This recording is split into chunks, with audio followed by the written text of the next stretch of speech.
South Korea has a new leader. They just elected a new president only a couple days ago, and yesterday he gave a speech. I want to cover that. I want to give you my take on it because, as you guys are aware, I'm heavily interested in what's going on in South Korea. I've got my own views about the future of what is going to happen to South Korea, and let's just get into it and I'll give you my take. With the highest turnout in decades has given the presidency to the opposition. 나는 헌법을 준수하고 국가를 보위하며 조국의 평화적 통일과 국민의 자유와 복리의 증진 및 민족 문화의 창달에 노력하여 대통령으로서의 직책을 성실히 수행할 것을 국민 앞에 엄숙히 선서합니다.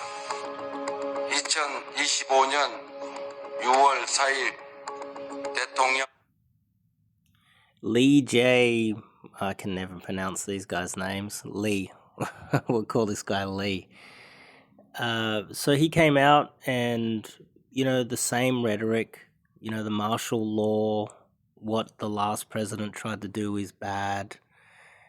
Now, as I've explained in the past, China needs to take control of the land before they do anything about Taiwan. I know there's a lot of rhetoric around Taiwan, but what we've got is, in the sea, and what we have is the United States is a sea power. This is why every land battle the United States has lost. Every land battle, but every sea battle they've won. This is something that you're not told about, and we don't talk about that often. China, on the other hand, is a land power. So China to go mess around with Taiwan in the sea would be a great strategic mistake. What they need to do first is to be so overwhelmingly powerful on the land and have such a huge manufacturing base, and then trigger something by the sea so that it is close to their manufacturing base so that they can do something about it and no one will be able to stop them. Taiwan is part of what we have several lines of containment. Japan, Taiwan, Philippines, it goes down to Guam. There's a second line of containment with islands that actually have nuclear capable stealth bombers. Even to this day, they're there. So for China to mess around with Taiwan would be absolutely ridiculous. So let me explain what's going to happen. They need to disarm South Korea. Totally. This is what they need to do. So North Korean soldiers, and if you have a look at how well they are armed, unbelievably armed. They have some of the most advanced. I couldn't believe. I saw some video of them training. I saw some footage, and I've seen how well equipped the North Koreans are fighting for Russia. Oh my goodness, they are so advanced, and you wouldn't believe it. I can make a video on it if you want to see it, but they have some of the most advanced space-aged Chinese technology you could ever believe. And right now they're getting the experience they need while the South Koreans don't have any experience. So North Koreans are now more experienced than the South Koreans. Keep that in mind. They have a manufacturing base. They have signed deals with Russia that Russia will come and help them in an event with South Korea. So South Korea not only has two superpowers backing the country right on their doorstep, but that country on their doorstep that was backwards and, unsophisticated, uneducated, low skill, is now getting all of the upskilling and experience they need as we speak.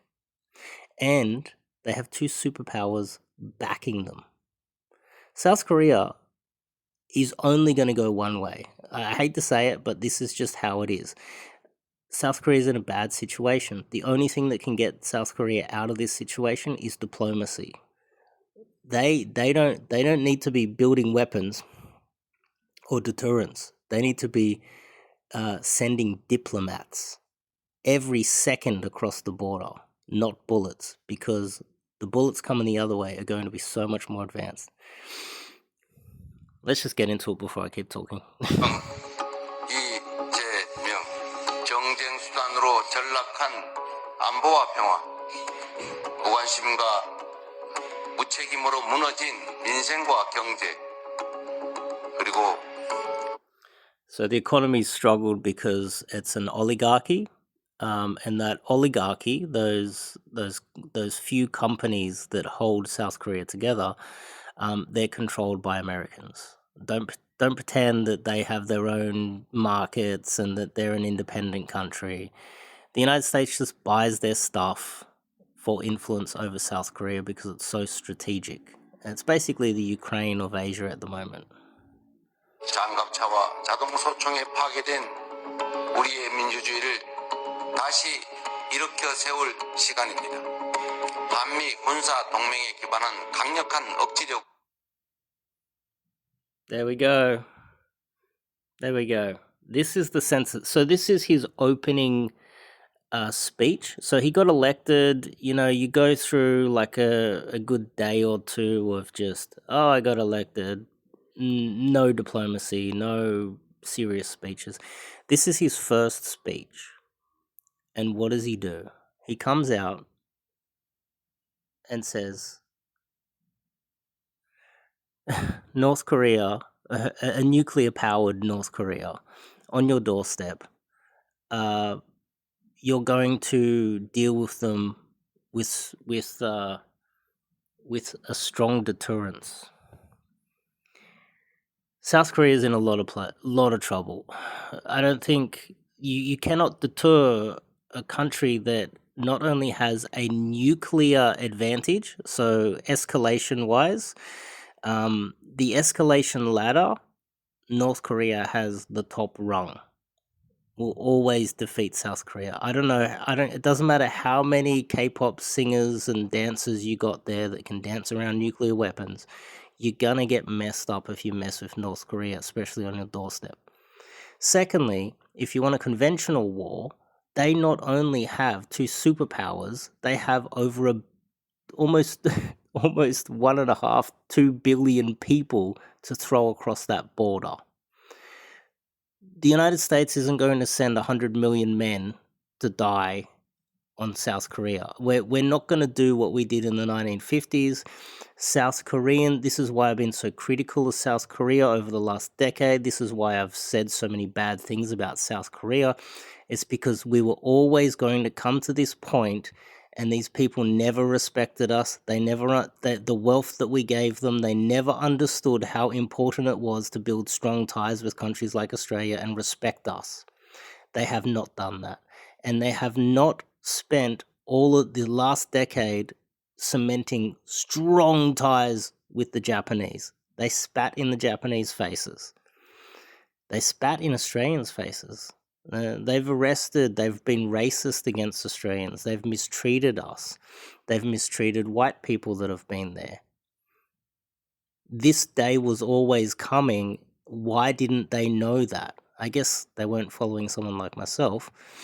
They were probably following a lot of other people that, as John Mearsheimer talks about when he gives his analysis of Ukraine, is that the Ukrainians were led down the primrose path by the United States.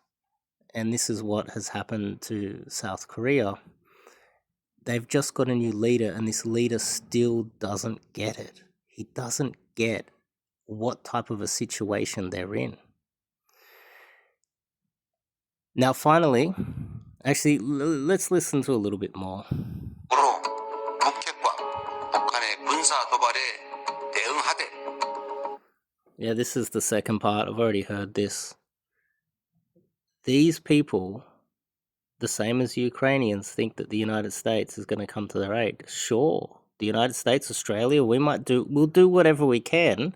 Don't get me wrong, okay? It's not like we hate the South Koreans. Like, I'm really annoyed with them because of their stupidity, to be honest, and the fact that they didn't see this day coming, and the fact that they're still behaving like this.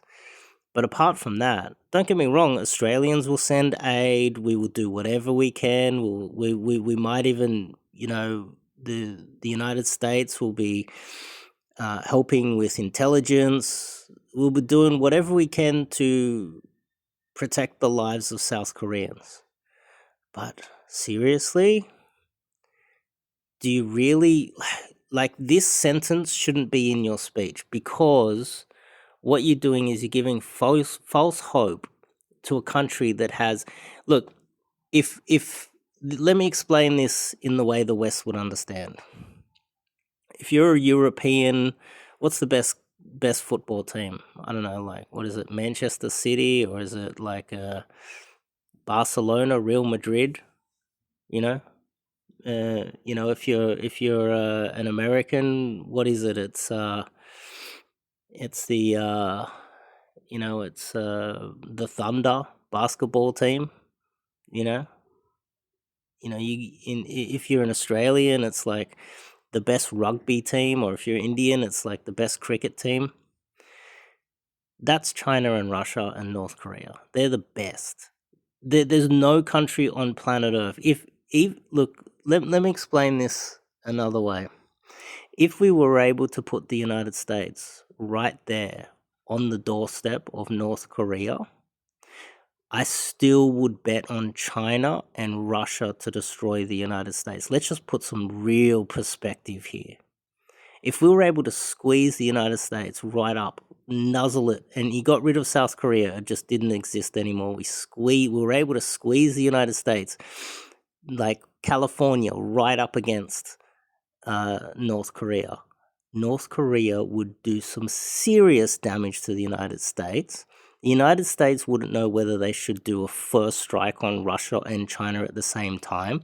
They'll try to deal with North Korea first, and then Russia and China will come in and mess them up anyway.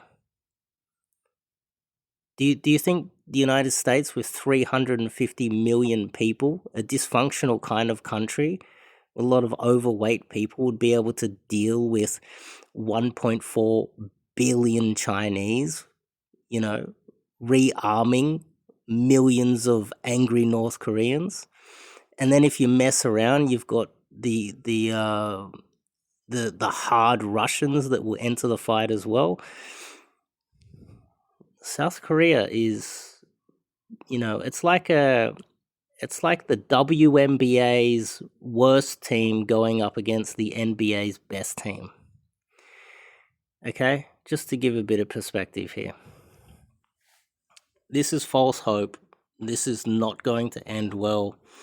I'm seriously concerned for the lives of the South Koreans, even though they have treated us with nothing but racism, and they've been disrespectful to the Australian and American and white men worldwide.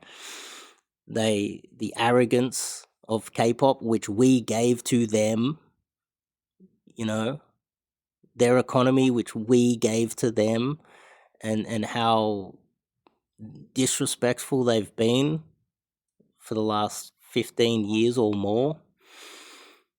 It still doesn't mean that they need to be destroyed. It doesn't mean that many lives need to, many people need to die.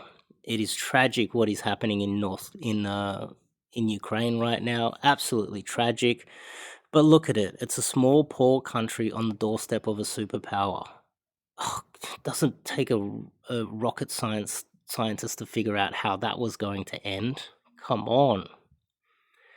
South Koreans have nowhere to go. At least the Ukrainians had the ability to run across the border into Poland, for God's sake. Where are the South Koreans going to go? Are they going to swim to Japan?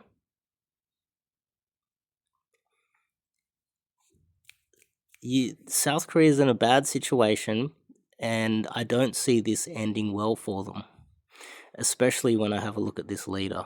Anyway, that's my take on it.